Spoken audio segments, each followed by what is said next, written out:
أعوذ بالله من الشيطان الرجيم بسم الله الرحمن الرحيم الذين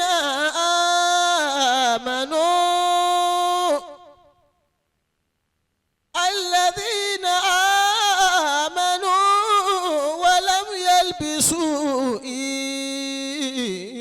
إيمانهم بظلم أولئك لهم الأمن وهم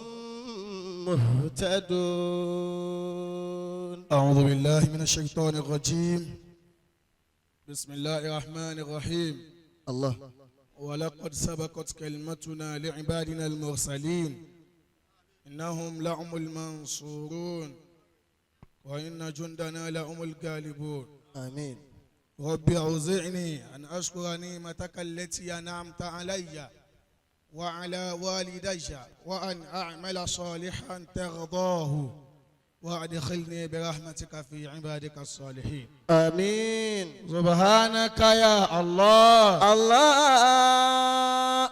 سبحانك يا حنان. حنان. سبحانك يا منان. منان. سبحانك يا ديان. سبحانك يا سلطان. الله. سبحانك يا الله. سبحانك يا حنان. سبحانك يا منان. سبحانك يا ديان. سبحانك يا سلطان. مكيكالي بابا أجتما بي. سبحانك يا الله. àwọn yìí tóbi púpọ̀ gan-an àmọ́ ní dúró yìí ìfẹ́ lò ju 20 minutes lọ. سبحانك يا حنان. mo kí afáwa wàlúù sharaf afáwa àgbàlẹ̀ àmínú àti gbogbo àwọn tó ń tẹ̀lé wọn. سبحانك يا منان. mo kí young world best afáwa àgbà Sheikh Fọ́rin. سبحانك يا ديان. mo kí afáwa àgbà Sheikh Bájà afáwa àgbà nígbàtúwẹ̀. سبحانك يا سلطان. Sheikh Hanif ọlọ́njárí pẹ́. آمين. wá kí bàbá wa àgbà Ládéwọlé. أدام الله حياته. àwọn aṣáájú dáadáa ọlọ́njẹ́ mi yóò gùn. آمين. mo fẹ́ kí àwọn èèyàn àmọ́ ìfẹ́ kí àsìkò yẹn kó gbà mí ní mẹ́sàgì ń bẹ tí a fẹ́ pàṣẹ láàyè yìí. èèyàn ò sì gbọ́dọ̀ sọ̀rọ̀ jù kó kí àwọn èèyàn jù kó wá waste àsìkò. bàbá wa Mọ̀lánà mú kéwé ìyá wa lápapọ̀ ọlọ́njẹ́ kí a rí pẹ́. آمين. bàbá wa àgbà Mọ̀lánà Sheikh Suleimanu Kunfayakun. لله قوم إذا حلوا بمنزلته. bàbá aláìwọlá ìzánánù àsìlẹ́yìnà àlẹ́yìká bisalihin. إذا نحن أصلينا عليك بصالحين. sẹ́ẹ̀rì ní dúró mi yìí mo ń gbá hàn Mọ̀lánà Ahmadu Labeeb táwọn náà jẹ́ kan lára mẹ́mbà Alul Kamal. إذا نحن أصلينا Alul Kamal mẹ́mbà Alul Kamal làwọn náà. عليك بصالحين. àìsí wá bàbá ó yé Mọ̀lánà Sheikh Kunfayakun púpọ̀ pé mẹ́mbà mi ò lè fi mí ṣeré. فأنت كما. àbáwá gbà Mọ̀lánà Sheikh Suleimanu Kunfayakun kíkí yín pọ̀ gan níjọ́ tí gbogbo èèyàn ò tí ì mọ tó fẹ́ máa fowó ṣe tó yẹ kó fi ń ṣèranù lẹ́ẹ̀ tí ń ṣàánú àwọn èèyàn. ẹ ṣẹ̀ṣẹ̀ bẹ̀rẹ̀ lónìí níjọ́ sẹ̀mú mẹ́ta nígbà táwa náà fi wà lọ́mọ kéwú tá à ń tẹ̀lé àwọn àfa a máa ń tẹ̀lé wọn wá sáyè yìí láàárọ̀ lọ́sàn-án lálẹ́ níbi pẹ́ ń ṣàánú àwọn èèyàn táwọn ẹgbẹ́ yìí ń fowó kọ́lé káàkiri ẹ̀yẹ. ẹ dẹ̀ ní pé ẹ̀yin fẹ́ máa ṣàánú àwọn èèyàn ni tí kò wá máa lẹ́sàn lónìí gbogbo táwọn ìkókù náà ṣe lánàá ó lẹ́sàn. زنان عصنينا إذا نحن أثنينا عليك بصالحين. ẹ bá ń sọ fún bàbá pé aláìn láre o bàbá aláìn láre o bàbá aláìn láre o ọba dákun ló fi ń ṣàánú wa. bàbá aláìn láre o bàbá aláìn láre o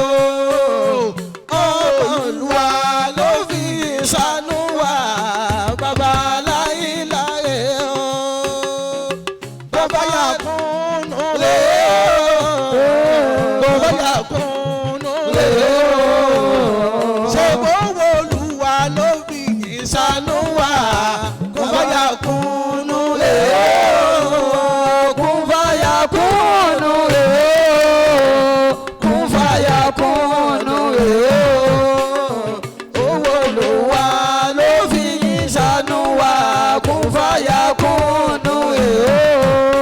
nígbà tí gbogbo èèyàn ò tí ì mọ̀ tán ẹ̀dákùnrin orílẹ̀ ẹ̀jọ̀ ń torí ọlọ́run nígbà táwọn èèyàn ò tí ì mọ̀ tán fẹ́ ṣe láyé lẹ́tí jí sójú ọ̀nà tọ́lọ́run pé àní ìmọ̀ ṣe tọ́lọ́run ẹ bá lọ́wọ́ àwọn tó bí yín ni bàbá ọlọ́mọdé kanjú kù. àmín.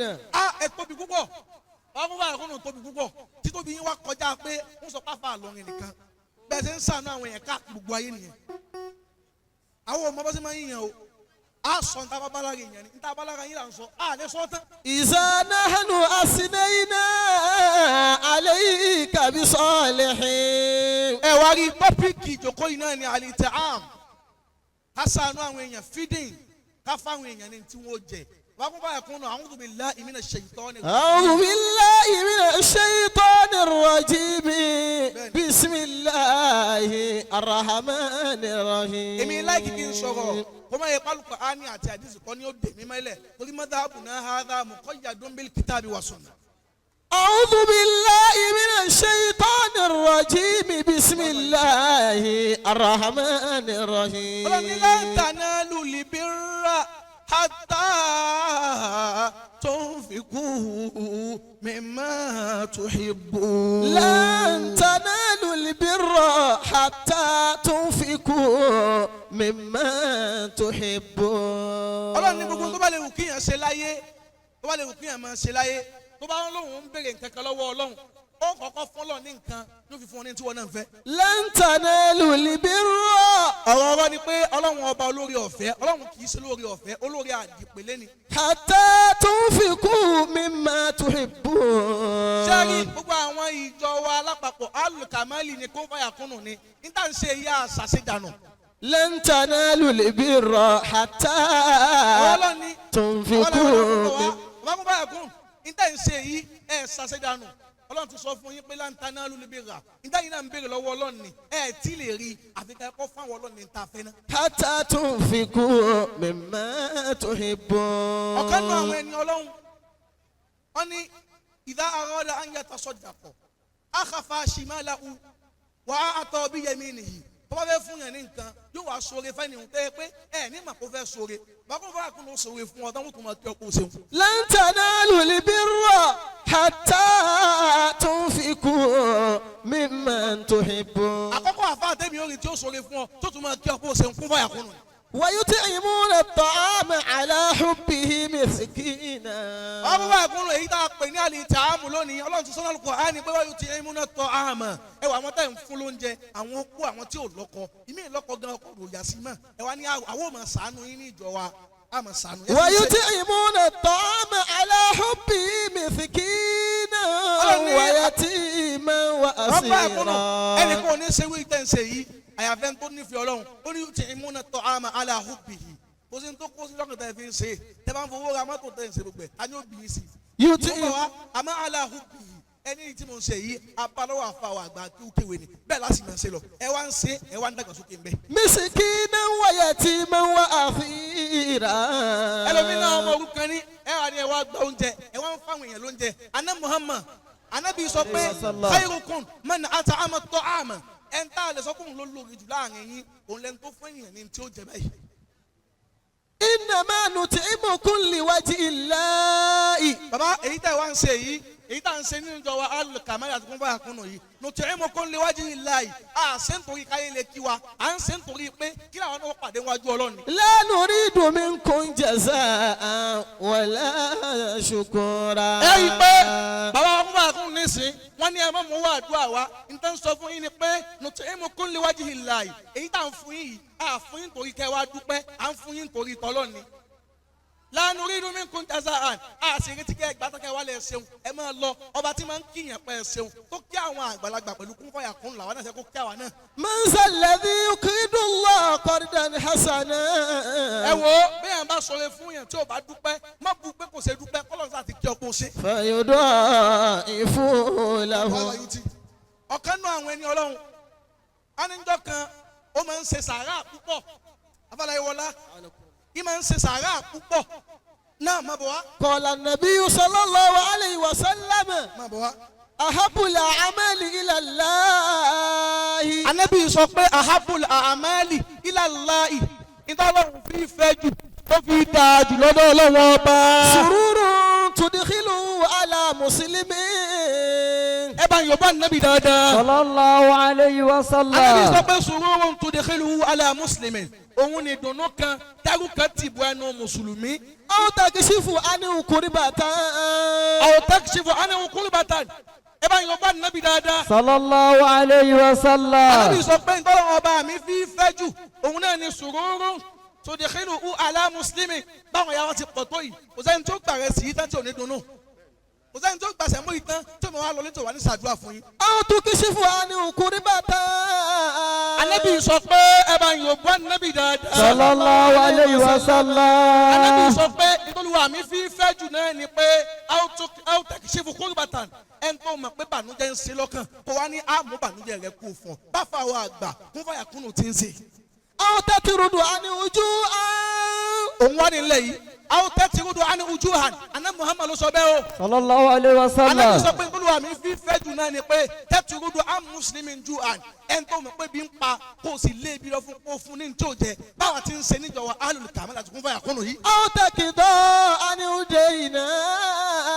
àwọn tẹ́kìdọ̀ anihude iná bá ti máa ń gbà rẹ̀ sí tán wọ́n tó ń gba owó ẹlòmíì jẹ́ owó lápò dìse kò tí wọn bí ó ti san tó bá kú láyè yóò pé ìtàlá fi oúnjẹ yìí náà àti oúnjẹ tá a gbà bàbá ẹ̀ wá ń sànú àwọn èèyàn ọ̀kan nù àwọn ẹni Ọlọ́run. zukiru anna aliya ibn al-husayn zainul abidin. wọ́n pe àfáà náà ní Zainul Abidin náà bọ̀ láyọ̀lá. kana yakhruju fi akhir al-layli. wọ́n lárakùnrin yìí yakhruju fi akhir al-layli tó wọn bá sànú àwọn èèyàn tẹ òru ni máa ń bọ̀tà yóò wá bọ̀tà lóru ẹni tẹ kàn ní mà pé ń lọ bí kankan. fayakhuzu min ad-daqiqi wa min as-samani. ẹni tá a sọ yìí yóò gbé èlùbọ́ yóò gbé sẹ̀mó yóò gbé rẹsì gbogbo nǹkan tẹ́nu máa ń jẹ ní yóò gbé. wa min az-zayti ala zahrihi.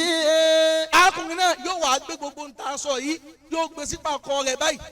wa yamurru ala fuqara al-madina. yóò wá lọ ní ìlú bí tó ń pa àwọn tálíkà ń bẹ tó wà pé kò sẹ́ńtà fún bàbá èyí tá à ń ṣe yìí tẹ́ ẹ bá gbé lọ sínú jíà kò sẹ́ni tó gbà lọ́wọ́ yín àdúgbò tó sì wúlò náà ni. wa yu'tihim fi dhalami al-layli. wáyé wọn ti ń fi dhalami al-layli tó bá ti kóòrù ti kùnkùn dáadáa yóò mọ̀ wá halẹ̀ wọn lọ́wọ́ pé ẹgbà nígbà tó wá kú wọlé máa ta arákùnrin wá kú máa bọ̀ wọlé. bihaysu la yarahu illa Allah. níbi tẹ́nì kẹ́kọ̀ọ́ ò ti ní rí ọkùnrin ẹ ti sọ ibà àwọn èèyàn tẹ́nì kejì ò mọ̀ sí àfọlọ́ nìkan. falamma mata waja'a an-nasu yaghsilunahu wa yajidu khuyuta al-hibali ala arákùnrin tá a sọ pé katfihi. ìmọ̀ ń gbé oúnjẹ lọ sínú ìlú yìí nígbà tó wá kú yaghsilunahu àwọn afẹ́wẹ̀ fọ́kù rẹ̀ wajadu khuyuta al-hibali wọ́n wá rí okùn tó la àlàsára rẹ̀ tẹ́rẹ́tẹ́rẹ́ báyìí. fasalu alahu. ọwọ́ bí àwọn fámìlì rẹ̀ léèrè pé kí ló ṣe bá lè yín òkú máa ń kú wọ́n máa ń sin ni ó sì wá di pé gbogbo àyà rẹ̀ wá fàlà báyìí ẹ̀yìn rẹ̀ wá là kí ló ṣe. qalu asa min kathrati ma yahmilu min ad-daqiqi. wọ́n sọ pé qalu hadha min kathrati ma yahmilu min ad-daqiqi bí ṣe máa ń ru èlùbọ́ tí máa ń ru ẹ̀sìn yìí ló fàlà sí lára báyìí. wa yuwazzi'u ala fuqara'il madinati. àwọn bá àkúnnù níta ìná ó ju ti jàmọ́ ń dá lọ ẹ̀yin náà fara nira yín lórí níta ìṣe ẹ̀ náwó ara yín gbogbo àwọn ẹgbẹ́ yín á máa ń tán fowó ṣe ẹ wà lè fẹ́ sànú àwọn èèyàn nígbà míì nǹkan bẹ tó yẹ pé owó jàmọ́ ò tí ì pé ẹ máa ní owó mi mo fẹ́ ná fún yín ẹ sì máa ná fáwọn èèyàn lọ ẹ ń fara nira yín torí káwọn èèyàn kan lè jẹun ẹ ní pebi láyé tẹ̀sí kúrò láyé. àmín. bàbá láyìn láre o ikú ò gbọ́dọ̀ pa pa fún wa. bàbá lẹ́yìn láyé ikú ò gbọ́dọ̀ pa fún wa. bàbá láyìn láre ikú ò gbọ́dọ̀ pa pa fún wa. bàbá lẹ́yìn láyé ikú ò gbọ́dọ̀ pa fún wa. ó ti yá Kunfayakun rèé o. ọ̀gá ọ̀kálùkù Kunfayakun respect. rèé o. aláàánú àwọn mẹ̀kúnnù. bàbá lẹ́yìn láyé o. àlánú mẹ̀kúnnù rèé o. ikú ò gbọ́dọ̀ pa fún wa. kò bá yẹ kó sọ́wọ́rì mọ́bọ̀ ha wọ́n ní wákàtí máa ń dá fún wọn wákàtí máa dá ní sí ìfúnná ìjàlẹ̀ Abálẹ̀wọlá bá ń sọ pé kọ́lákalẹ̀ kó ṣèdórí ọmọ. Kọ́lákalẹ̀ kó ṣèdórí ọmọ. Kọ́lákalẹ̀ o kó ṣèdórí ọmọ. Kọ́lákalẹ̀ kó ṣèdórí ọmọ. Fún bàbá Aláyìnlá Kunfayakun. Kọ́lákalẹ̀ kó ṣèdórí ọmọ. Jẹ níbẹ̀ òun jẹ níbẹ̀. Kọ́lákalẹ̀ kó ṣèdórí ọmọ. Àwọn ìyá mi wọ́n jẹ níbẹ̀. Kọ́lákalẹ̀ kó ṣèdórí ọmọ. Ẹ̀yin abiyamọ ẹ̀ wọ́n jẹ níbẹ̀. Kọ́lákalẹ̀ kó ṣèdórí ọmọ. àwọn òpó ilé wọ́n jẹ níbẹ̀. Kọ́lákalẹ̀ kó ṣèdórí ọmọ. àwọn ọmọ kéékèèké wọ́n jẹ níbẹ̀. Kọ́lákalẹ̀ kó ṣèdórí ọmọ. àwọn àfá ìlú wọ́n jẹ níbẹ̀. Kọ́lákalẹ̀ kó ṣèdórí ọmọ. àwọn ọmọ kéwú wọ́n jẹ níbẹ̀. Kọ́lákalẹ̀ kó ṣèdórí ọmọ. alábàákéwú wọ́n jẹ níbẹ̀. Kọ́lákalẹ̀ kó ṣèdórí ọmọ. létí kéwú wọ́n jẹ níbẹ̀. Kọ́lákalẹ̀ kó ṣèdórí ọmọ. àbúní mọ́gàn jẹ níbẹ̀. Kọ́lákalẹ̀ kó ṣèdórí ọmọ. babaládé wọlé wọ́n jẹ níbẹ̀. Kọ́lákalẹ̀ kó ṣèdórí ọmọ. àlìkámìlì gan wọ́n jẹ níbẹ̀. Kọ́lákalẹ̀ kó ṣèdórí ọmọ. ṣé mú bá jàgàn wọ́n jẹ níbẹ̀. Kọ́lákalẹ̀ kó ṣèdórí ọmọ. àbájẹ́ tún mọ̀ bí gan wọ́n jẹ níbẹ̀. Kọ́lákalẹ̀ kó ṣèdórí ọmọ. àwọn àǹtí mi gan wọ́n jẹ níbẹ̀. Kọ́lákalẹ̀ kó ṣèdórí ọmọ. àwọn ìyá wa gan wọ́n jẹ níbẹ̀. Kọ́lákalẹ̀ kó ṣèdórí ọmọ. ẹ bá ná ìka àtàyà yín sọ̀rọ̀ Kunfayakun pé bàbá Kunfayakun ẹ̀ ní kánjú kú Àmín. bàbá Kunfayakun ẹ̀ ní fọlápìtàn Àmín. bàbá Kunfayakun èrò ọ̀tá ò ní ṣẹlẹ̀ yín lórí. Àmín. ikú ò gbọdọ̀ pa fún wa o. ìràwọ̀ ní o ìràwọ̀ tí ò gbọdọ̀ wọ̀ ní ẹ̀yìn ìyá ẹ mú tẹ̀sùbà yín dáadáa tẹ́ ẹ bá ń bẹ́ ń kọ̀rọ̀ ẹ máa bá ń sọ́bọ̀ lọ́n pé ikú ò gbọdọ̀ pa fún wa. Sọ fún wa. bàbá Aláyìnlá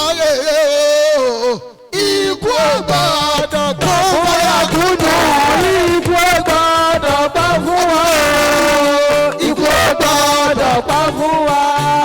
bàbá Aláyìnlá Ikú ò gbọdọ̀ pa fún wa. alánú mẹ̀kúnnù Ikú ò gbọdọ̀ pa fún wa. àwọn òpó Ikú ò gbọdọ̀ pa fún wa. àwọn òpó Ikú ò gbọdọ̀ pa fún wa.